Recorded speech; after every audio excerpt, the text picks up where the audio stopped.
नमस्कार, कार्यक्रम parliament this week में आपका स्वागत है और मैं हूं आपके साथ अर्चना मिश्रा। संसद टीवी के इस खास कार्यक्रम में हम बात करेंगे राष्ट्रपति, उपराष्ट्रपति, प्रधानमंत्री और लोकसभा अध्यक्ष से जुड़ी कुछ खास खबरों की।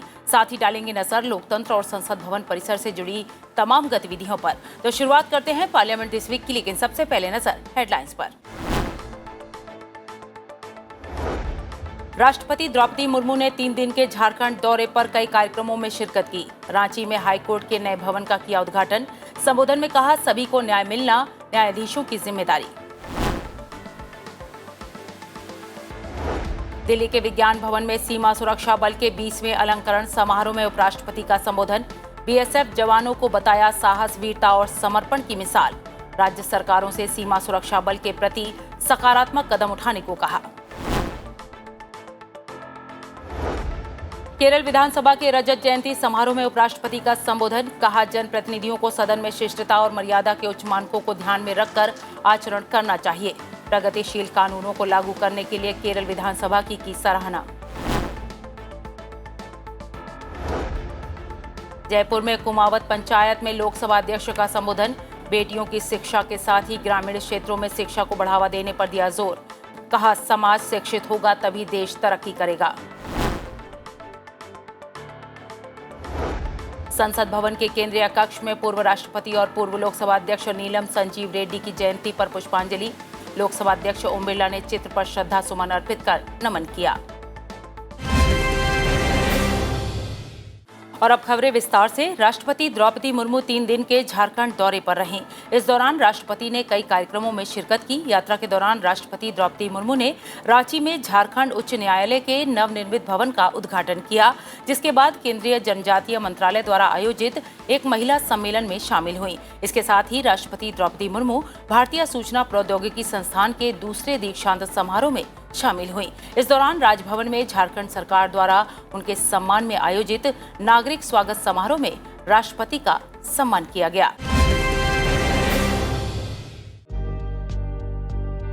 राष्ट्रपति द्रौपदी मुर्मू ने रांची में झारखंड उच्च न्यायालय के नए भवन का उद्घाटन किया। कार्यक्रम को संबोधित करते हुए राष्ट्रपति ने कहा कि अंग्रेजी भारत में अदालतों की प्राथमिक भाषा रही है, जबकि आबादी का एक बड़ा वर्ग इस प्रक्रिया से बाहर रह गया। उन्होंने कहा कि न्याय की भाषा समावेशी होनी चाहिए ताकि कोई भी न्याय से वंचित न रह सके। As English has been the primary language of courts in India, a large section of the population is left out of the process. The language of justice should be inclusive so that the parties to the particular case as well as interested citizens at large can become effective stakeholders in the system. The Supreme Court made a worthy beginning when it started making its judgments available in a number of Indian languages, and many other courts have also been doing so now. Needless to say, in a state like Jharkhand with rich linguistic variety, these factors becomes all the more relevant. इस यात्रा के दौरान राष्ट्रपति द्रौपदी मुर्मू ने झारखंड के खूंटी में केंद्रीय जनजातीय कार्य मंत्रालय द्वारा आयोजित महिला सम्मेलन में हिस्सा लिया। जनसभा को संबोधित करते हुए राष्ट्रपति ने कहा कि महिला सशक्तिकरण के सामाजिक और आर्थिक दोनों पहलू समान रूप से महत्वपूर्ण हैं। इसके साथ ही राष्ट्रपति द्रौपदी मुर्मू रांची के नामकुम में भारतीय सूचना प्रौद्योगिकी संस्थान के दूसरे दीक्षांत समारोह में शामिल हुई। कार्यक्रम को संबोधित करते हुए राष्ट्रपति ने कहा कि भारत स्टार्टअप इकोसिस्टम को मजबूत करके आत्मनिर्भरता को प्रोत्साहन दे रहा है, साथ ही उद्यमशीलता की संस्कृति की ओर अग्रसर है। आज भारत स्टार्टअप इकोसिस्टम के मजबूत करके आत्मनिर्भरता को बढ़ावा देकर एंटरप्रेन्योरियल कल्चर को और बढ़ा रहा है। इस संदर्भ में वैज्ञानिक अनुसंधान और नवाचार देश के डेवलपमेंट डिस्कोर्स में और भी अधिक महत्वपूर्ण विषय बन गया है।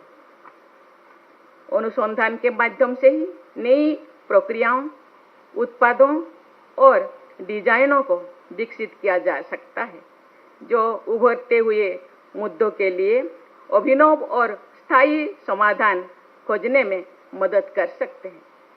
मुझे विश्वास है कि भारत में उच्च शिक्षण संस्थान अपनी अनुसंधान क्षमताओं को बढ़ाएंगे और ऐसे प्रतिभाशाली विद्यार्थियों को तैयार करेंगे जो तकनीकी रूप से भी कुशल होंगे और नवाचारों के माध्यम से नागरिकों के कल्याण के लिए भी कार्य करेंगे। बढ़ते आगे, प्रधानमंत्री नरेंद्र मोदी ने देहरादून से दिल्ली के लिए पहली वंदे भारत एक्सप्रेस ट्रेन को वीडियो कॉन्फ्रेंसिंग के जरिए हरी झंडी दिखाकर रवाना किया। इस दौरान प्रधानमंत्री नरेंद्र मोदी ने जनता को संबोधित कर कहा कि पिछले कुछ वर्षों में कई चुनौतियों के बावजूद भारत ने जिस तरह अर्थव्यवस्था को मजबूत किया है उसकी पूरी दुनिया सराहना करती है। उन्होंने कहा कि रेल सेक्टर में बड़े बदलाव हुए हैं। भारत सरकार ने भारतीय रेल का कायाकल्प कर दिया और देश के नागरिकों का हाई स्पीड ट्रेनों का सपना अब साकार हो गया। बता दें कि उत्तराखंड में यह पहली वंदे भारत ट्रेन शुरू की गई है, जो कि देहरादून को नई दिल्ली से जोड़ने वाली स्वदेश निर्मित ट्रेन है।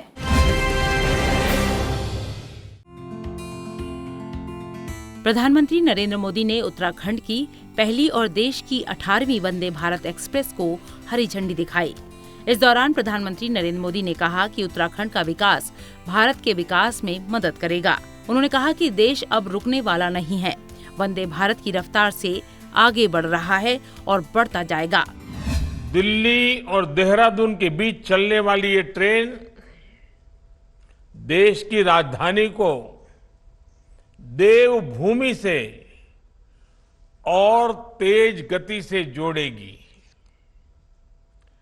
वंदे भारत से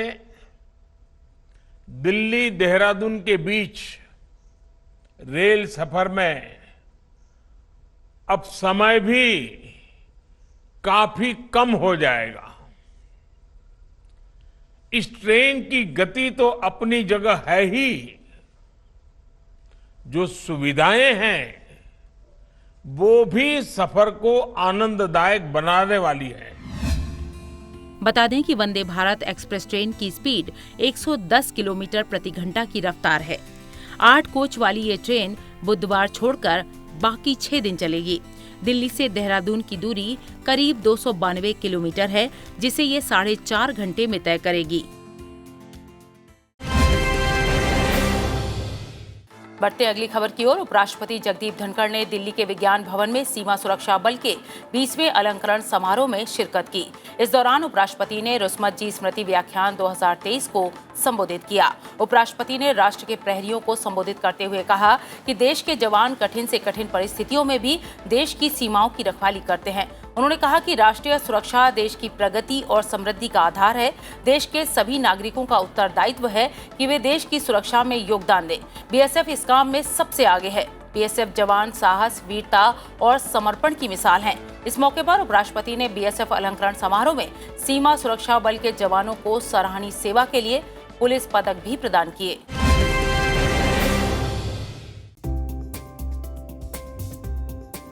दिल्ली के विज्ञान भवन में सीमा सुरक्षा बल के 20वें अलंकरण समारोह में रुस्तम जी स्मृति व्याख्यान 2023 का आयोजन किया गया। उपराष्ट्रपति जगदीप धनखड़ ने सेवा के प्रति समर्पित रहने के लिए बीएसएफ जवानों की सराहना की। साथ ही कहा कि उनमें से हर एक उत्कृष्ट प्रतिबद्धता और राष्ट्रवाद का प्रदर्शन करते हैं, जिसका हम सभी देशवासियों को अनुकरण करना चाहिए। उन्होंने कहा कि बीएसएफ के बहादुर पुरुष हो या महिला, देश की सेवा में साहस, वीरता और समर्पण की मिसाल हैं। थार का तपता मरुस्थल हो, and imagine the conditions there. Kutch के रण का दलदल हो, I have been there. Kashmir की बर्फीली चोटियां हो या फिर पूर्वोत्तर भारत के घने जंगल, इन सब परिस्थितियों में, in extremely trying conditions of weather and challenges of all kind, one category is functional 24/7, and that is our BSF. आज मैं बल के सभी बहादुर जवानों को उनकी राष्ट्र सेवा और समर्पण के लिए नमन करता हूं। भारत को सीमा सुरक्षा बल पर नाज है, but what is more important, the credit goes to their families. They are the spinal strength. They sustain their morale. We must always be in ever salutation of these families who contribute human resource to BSF that allows us to have sound sleep. उपराष्ट्रपति ने कहा कि भारत लगातार प्रगति की राह पर आगे बढ़ रहा है और इस प्रगति में सीमाओं का सुरक्षित होना एक महत्वपूर्ण कारण है। If I focus on contemporaneous economic scenario in 2022, our digital transfers were more than US, UK, France and Germany by 4 times. 4 times. This is because our borders are secure. All this will go on a tangent if borders are not secure. If we see the 700 million internet users we have, our data consumption is more than China and per capita, China and USA taken together. It's a silent revolution. और ये क्यों संभव है? इसका एक प्रमुख कारण है जो सीमा पर कठिन परिस्थिति में प्राणपण से देश की सेवा करते हैं 24/7। उनसे कोई चूक होगी, ये गड़बड़ा सकता है। अलंकरण समारोह में 35 बीएसएफ कर्मियों को सम्मानित किया गया, जिसमें वीरता के लिए 2 पुलिस पदक और सराहनीय सेवा के लिए 33 पुलिस पदक शामिल हैं। कार्यक्रम के दौरान बीएसएफ के महानिदेशक, एडीजी और बीएसएफ के वरिष्ठ अधिकारी, जवान और पूर्व सैनिक भी मौजूद रहे। बढ़ते आगे, उपराष्ट्रपति जगदीप धनखड़ ने तिरुवनंतपुरम में केरल विधानसभा भवन के रजत जयंती समारोह को संबोधित किया। उपराष्ट्रपति ने कहा कि केरल विधानसभा में कई प्रगतिशील कानून हैं जिन पर अन्य विधानसभाओं को ध्यान देना चाहिए। उपराष्ट्रपति ने कहा कि केरल विधानसभा भवन लोगों की इच्छा, लोकतंत्र की भावना और संविधान के सार का प्रतिनिधित्व करती है। उपराष्ट्रपति ने इस बात पर जोर दिया कि लोकतंत्र के मंदिरों में व्यवधान और अशांति को राजनीतिक रणनीति के हथियार के रूप में इस्तेमाल नहीं करना चाहिए, बल्कि संवैधानिक पदों पर बैठे व्यक्तियों को शिष्टता और मर्यादा के उच्च मानकों को स्थापित करने के उदाहरण पेश करने चाहिए।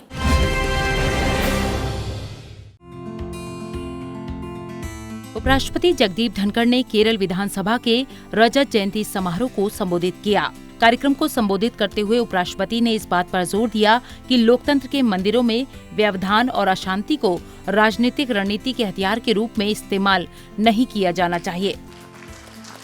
उन्होंने विधायकों और पीठासीन अधिकारियों से इस दुर्भावना को दूर करने को कहा।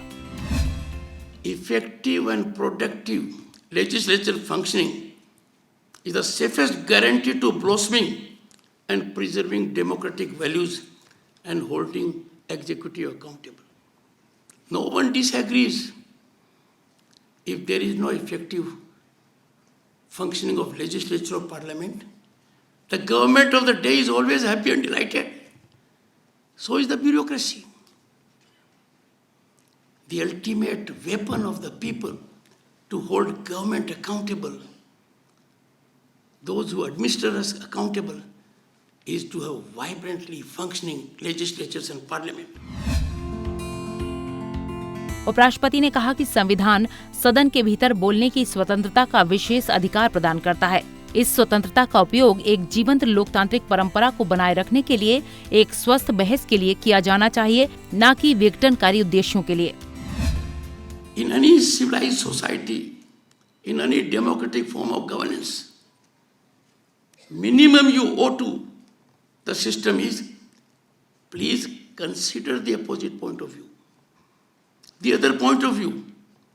Consideration of the other point of view is not agreeing to that point of view. I want to suggest to you and plead with you, develop a culture. A point of view will not be rejected at drop of a hat. Consider it. It is your option to agree or not to agree. But if we take a rigid stand that we will not consider the other point of view, that will not be the true democratic spirit. कार्यक्रम के दौरान केरल के राज्यपाल, विधानसभा अध्यक्ष, विधानसभा में नेता विपक्ष और कई गणमान्य लोग मौजूद थे। तो कार्यक्रम पार्लियामेंट दिस वीक में वक्त हो गया है ब्रेक का। ब्रेक के बाद भी खबरों का सिलसिला जारी है, बने रहिए। ब्रेक के बाद एक बार फिर आपका स्वागत है। बढ़ते अगली खबर की ओर। उपराष्ट्रपति ने चंडीगढ़ में पंजाब विश्वविद्यालय के 70वें दीक्षांत समारोह को संबोधित किया। उपराष्ट्रपति ने छात्रों से कहा कि आत्मविश्वास बनाए रखते हुए कठिन मेहनत करें और बड़े सपने देखें। उपराष्ट्रपति जगदीप धनखड़ ने कहा कि छात्रों को न्यू इंडिया एट 2047 का खाका तैयार करना चाहिए, जिस पर काम करते हुए आगे बढ़ना होगा।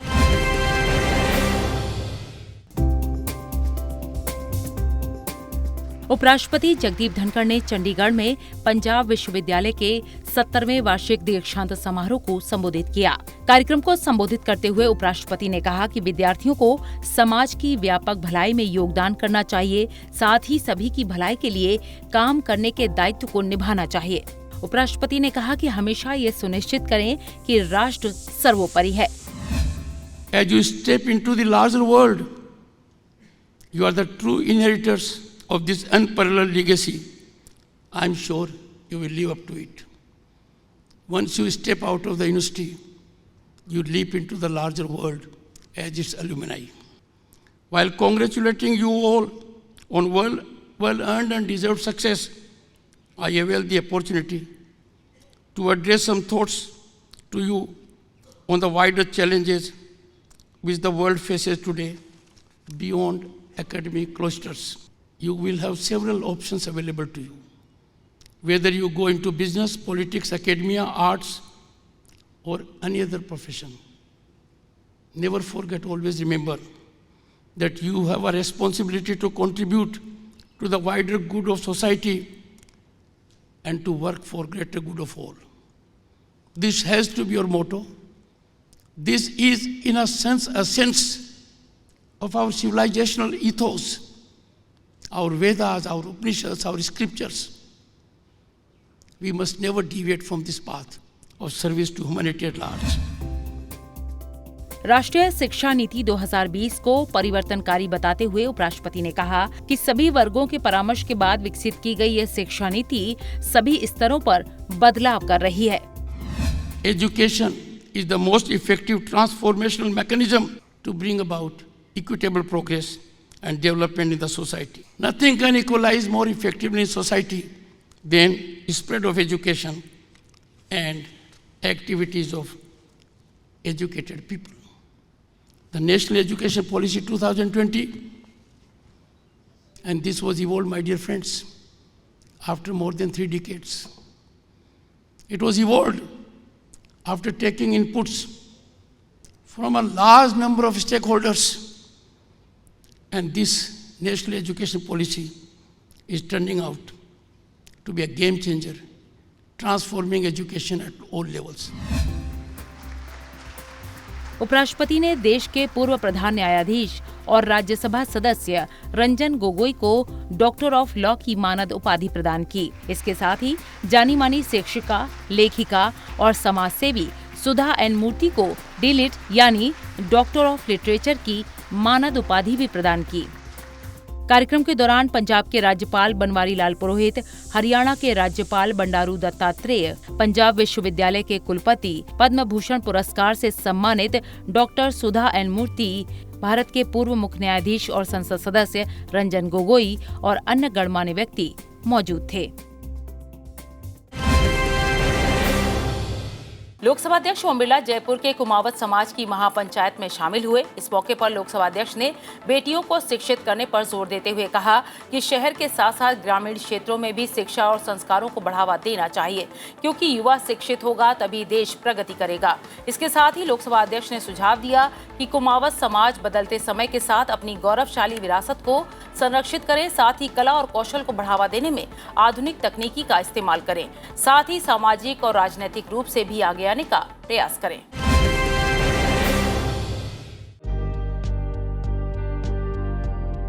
लोकसभा अध्यक्ष ओम बिरला ने जयपुर यात्रा के दौरान कुमावत महापंचायत में बेटियों को शिक्षित करने का आह्वान किया। लोकसभा अध्यक्ष ने कहा कि समाज की महापंचायत जैसे आयोजनों में समाज के बुनियादी विषयों पर चर्चा के साथ ही समाज के अंतिम व्यक्ति के कल्याण के लिए सामूहिकता से कार्ययोजना बनाई जानी चाहिए। सार्थक और सकारात्मक सामूहिक निर्णयों से समाज आगे बढ़ेंगे तो निश्चित तौर पर देश भी नई ऊंचाइयों को छुएगा। ये हमारी कोशिश होनी चाहिए कि समाज के अंतिम पायदान में बैठे व्यक्ति के जीवन को हम कैसे बदल सकते हैं। जब समाज आगे बढ़ेगा, समाज के लोग बैठकर निर्णय करेंगे, अच्छी शिक्षा का, अच्छे संस्कारों का, अच्छी संस्कृति का, हमारी विरासत को याद करेंगे, हर समाज आगे बढ़ेगा तो देश आगे बढ़ेगा। और देश को आगे बढ़ाना है, राष्ट्र को आगे बढ़ाना है तो हर समाज को आगे बढ़ाना होगा। लोकसभा अध्यक्ष ने कहा कि कुमावत समाज को सामाजिक राजनीतिक रूप से आगे लाने के लिए प्रयास होने चाहिए। इसके लिए जरूरी है कि शहर के साथ साथ ग्रामीण क्षेत्रों तक भावी पीढ़ी, विशेष तौर पर बेटियों में शिक्षा और संस्कारों को बढ़ावा दिया जाए। हमारी जिम्मेदारी है कि हमारी बेटियों को इस तरीके का हम अच्छी संस्कारी शिक्षा दें। अरे आप में तो वो शिल्पकार है, आप में तो वो दिमाग है, आप कड़ी मेहनत करने वाले हो, कठिन परिश्रम करने वाले हो, इसलिए परिवार के अंदर भी देखा जाए और वंशागत रूप में देखा जाए तो आप जैसे मस्तिष्क का व्यक्ति कोई हो नहीं सकता। और इसीलिए आपको समाज के अंदर हमारी युवा पीढ़ी को इस ऊर्जावान के साथ साथ एक अच्छी शिक्षा, एक तकनीकी शिक्षा, एक आधुनिक शिक्षा देकर समाज में आने वाले समय के अंदर हमारा समाज का व्यक्ति देश और प्रदेश में नेतृत्व करे। लोकसभा अध्यक्ष ने संसद भवन में महाराणा प्रताप की जयंती पर पुष्पांजलि अर्पित की। लोकसभा अध्यक्ष ओम बिरला ने संसद भवन परिसर में स्थित महाराणा प्रताप की मूर्ति पर श्रद्धा सुमन अर्पित कर नमन किया। इस दौरान कई वरिष्ठ अधिकारी और कर्मचारी भी मौजूद रहे। लोकसभा अध्यक्ष ने संसद भवन परिसर में महाराणा प्रताप की प्रतिमा के समक्ष पुष्पांजलि अर्पित कर उन्हें नमन किया। लोकसभा अध्यक्ष ओम बिरला ने अपने संदेश में कहा कि मातृभूमि की स्वतंत्रता के लिए महाराणा प्रताप आजीवन संघर्षरत रहे। महाराणा प्रताप ने सब कुछ बलिदान कर दिया, लेकिन अपने सिद्धांतों से समझौता नहीं किया। उनका जीवन सत्य, न्याय और धर्म की रक्षा के लिए सर्वस्व बलिदान करने की अमर गाथा है। महाराणा प्रताप को युगों युगों तक याद किया जाएगा। संसद भवन के केंद्रीय कक्ष में पूर्व राष्ट्रपति और पूर्व लोकसभा अध्यक्ष डॉक्टर नीलम संजीव रेड्डी की जयंती पर पुष्पांजलि अर्पित की गई। लोकसभा अध्यक्ष ओम बिरला ने पूर्व राष्ट्रपति नीलम संजीव रेड्डी के चित्र पर श्रद्धा सुमन अर्पित किए। इस मौके पर राज्यसभा के उपसभापति हरिवंश, संसद सदस्यों, लोकसभा और राज्यसभा के महासचिव ने भी पुष्प अर्पित कर नमन किया।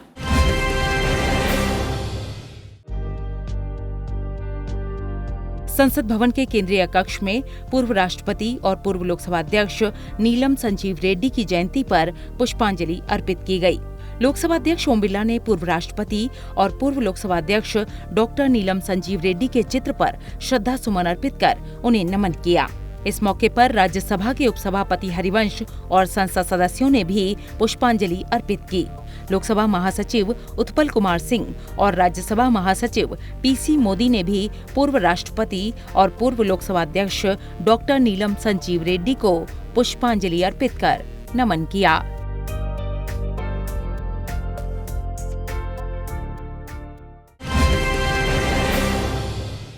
बढ़ते आगे, लोकतंत्र में संसदीय समितियों का अहम स्थान है। समय समय पर इन संसदीय समितियों की बैठक होती है। विभिन्न मुद्दों पर चर्चा के बाद ये समितियां अपनी रिपोर्ट सभा के समक्ष रखती हैं। तो आइए जान लेते हैं सप्ताह लोकसभा में किन किन संसदीय समितियों की बैठक हुई।